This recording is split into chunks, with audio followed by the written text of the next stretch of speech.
In the last video, we explained what software testing is. Now let's answer the question everyone asks next. Should testing be done by humans or by machines?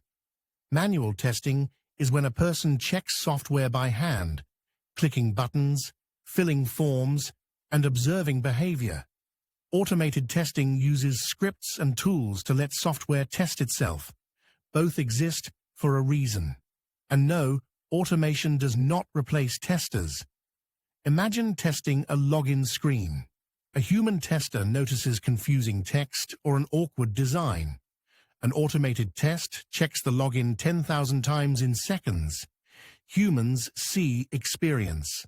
Machines see patterns. Manual testing is best for new features, visual design, and exploratory testing. Automated testing is best for repetitive checks, regression testing, and large systems under constant change. Using only one is a mistake. The best teams combine both. They automate what should never break and manually test what users actually feel. Automation saves time. Manual testing saves reputation. So which one should you use? The answer is simple. Automate the predictable. Test the unpredictable manually. Next, we'll break down types of software testing, functional, regression, performance, and why they matter.